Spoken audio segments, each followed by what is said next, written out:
Kalau untuk desain sendiri, itu tergantung kepada divisi yang kau ambil. Ketika memang kamu pengen divisi yang industri kreatif seperti videographer ataupun editor ataupun desainer, ya alangkah baiknya ketika kamu memperlihatkan kreativitasmu lewat desain dari CV-mu.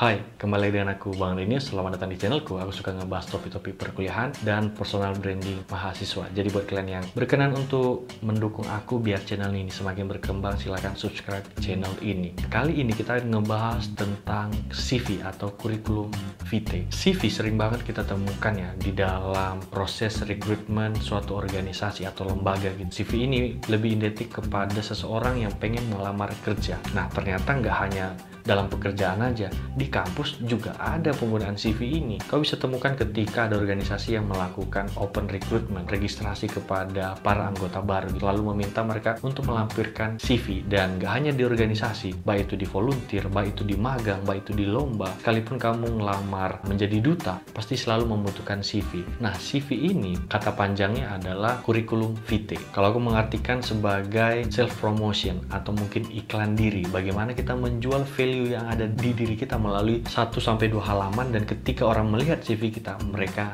tertarik. CV ini memiliki tujuan yang berbeda-beda. Ada yang memang untuk kerja, ada yang memang untuk mendaftar di suatu lembaga atau organisasi, ada juga yang untuk lomba. Banyak yang nge-DM gitu, terutama mahasiswa baru, Kak, apakah CV itu perlu untuk maba? Apa fungsinya gitu? Ketika kau masuk ke perkuliahan, wajib hukumnya kau harus memiliki CV. Karena ketika nanti kau ada pendaftaran ataupun ada proses pelengkapan berkas, selalu diminta CV ini. Lebih baik persiapkan dari sekarang. Nah, di video ini kita akan ngebahas tentang kesalahan-kesalahan mahasiswa dalam menyusun CV atau kurikulum vitae-nya. CV manual itu CV yang biasa kita lihat pada umumnya, yang dimana berwarna-warni desainnya, ada ikonnya, ada aksesoris desainnya, dan pasti juga ada fotonya ya. Kalau ATS friendly, ya kebalikan dari CV manual tadi. Kalau ATS friendly ini lebih simple, hanya ada tulisan dan backgroundnya saja. Nggak ada foto, nggak ada penambahan icon atau aksesoris desain. Sebenarnya isinya kurang lebih hampir sama lah. Nah, perbedaan yang kedua, CV manual itu screening by human, maksudnya adalah manusia yang bakalan memeriksa. ATS friendly kepanjangan adalah applicant tracking system, screening by system, by machine, bukan manusianya. Jadi makanya tidak perlu penambahan aksesoris supaya bisa dibaca jelas sama mesin yang bekerja. Jika ditanya mana yang lebih bagus, nah kalau di Amerika Serikat CV ATS friendly ini lebih banyak digunakan. Nah kalau di Eropa itu lebih banyak menggunakan CV manual tadi. Tapi di zaman sekarang, sepengetahuanku ya, aku melihat beberapa proses pendaftaran, baik itu yang lanjut studi, lomba, ataupun ya bekerja, sekarang sudah banyak menggunakan CV ATS friendly karena katanya itu lebih simple dan lebih valid gitu dalam penilaian. Nah, kalau kita udah tahu perbedaan antara CV manual dengan CV ATS friendly, tujuan atau kegunaan dari penggunaan CV ini. Nah, yang pertama ya, kau kalau ngelamar kerja pasti ngelamar magang, ngelamar organisasi, ngelamar ya pengen lomba, ataupun ngelamar orang. Ngelamar orang nggak butuh juga sih ya, tapi terserah, siapa tahu kau pengen ngelamar anak orang tapi bapaknya bilang CV-mu mana, udah lampirin aja CV-mu, siap-siap aja dulu, kan nggak ada yang tahu dunia ini ya. Siapa tahu, udahlah terserah kau lah itu ya. Dan ada juga yang untuk lanjut studinya.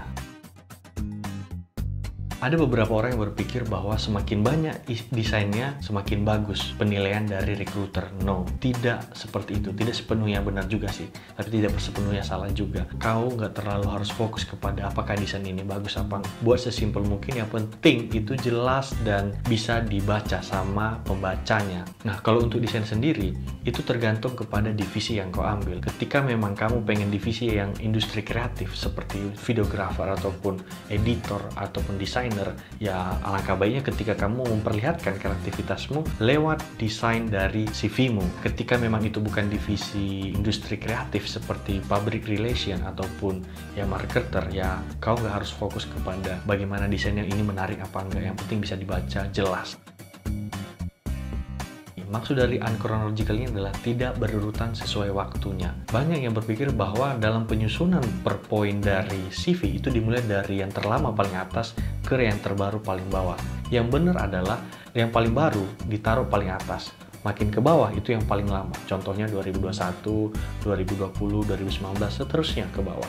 Itu penyusunan poin yang benar. Mereka pengen lihat kesibukan yang terbaru, skillmu yang masih baru dan masih melekat, yang masih kamu punya dalam beberapa waktu mendekat ini. Makanya kalau menyusun CV, selalu susun yang paling atas adalah yang paling baru, makin ke bawah itu yang paling lama. Nah, begitu juga dalam penyusunan pendidikan, yang paling atas itu adalah yang terbaru. Ya, misalnya kamu sekarang kuliah, berarti kuliah, yang di bawahnya SMA. Nah, ketika kamu pengen ngasih tahu bahwa kamu pernah sekolah atau kuliah di sini, itu yang perlu kamu kasih tahu itu hanya 2 pendidikanmu terakhir. Kau nggak harus masukkan yang SMP atau SD gitu, cukup yang kuliah dan SMA-mu aja. Dalam penulisan CV, hindari penulisan yang salah ya, apalagi dalam penulisan grammar yang salah gitu, karena ketika recruiter ngelihat CV-mu aja dalam penulisan yang nggak baik atau banyak yang salah atau banyak typo ataupun grammatical error, itu kan bisa mempengaruhi penilaian gitu. Masa buat CV aja banyak typonya, apalagi nanti kalau kerja gitu. Nah, ini menunjukkan bahwa seberapa hebat dirimu, seberapa detail dirimu, seberapa profesional dirimu dalam mengerjakan sesuatu, dilihat dari CV tadi. Jadi usahakan CV-mu bisa di-recheck kembali, tanyain ke orang buat di-review apakah kata-katanya ini udah benar, tolong dicek mana yang perlu diperbaiki gitu dalam segi penulisannya. Nah, dalam penulisannya ini banyak banget yang pakai cara ukuran skillnya melalui point, bar, atau chart. Contohnya Microsoft Word Office, ukuran nilainya 3 dari 10. Biasanya ada chart atau bar gitu. Dan itu teman-teman bisa dibilang salah, karena tidak ada yang mengetahui, tidak ada yang membuktikan apakah ukuran yang kau buat itu valid. Kecuali kau pernah ikut tes, nggak apa-apa kau bikin angkanya, asalkan memang ada buktinya bahwa kau pernah ikut tes. Tapi kalau nggak pernah ikut tes, jangan pernah buat ukuran skill melalui bar, chart, atau poin yang itu berdasarkan penilaianmu sendiri. Nah, untuk penulisannya sendiri, kau bisa pakai 2 cara. Yang pertama adalah level of skill atau duration, atau berapa lama kau menggeluti bidang itu. Nah, kalau untuk yang pertama ini contohnya kita ambil skill Microsoft Word Office, dalam kurung apakah kau masuk ke level yang mana. Di level of skill ini ada 3, ada yang beginner, intermediate, sama expert. Ya, ada yang pemula, ada yang cakap atau menengah, ada yang ahli. Tinggal pilih aja kira-kira skillmu masuk ke yang mana. Semisal tadi kamu masuk ke yang beginner, berarti Microsoft Word Office buka kurung, beginner tutup kurung, alias pemula.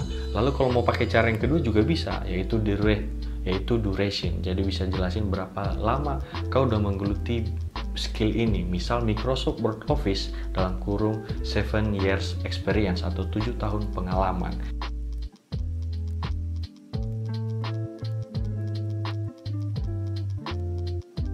Kalau ATS friendly kepanjangannya adalah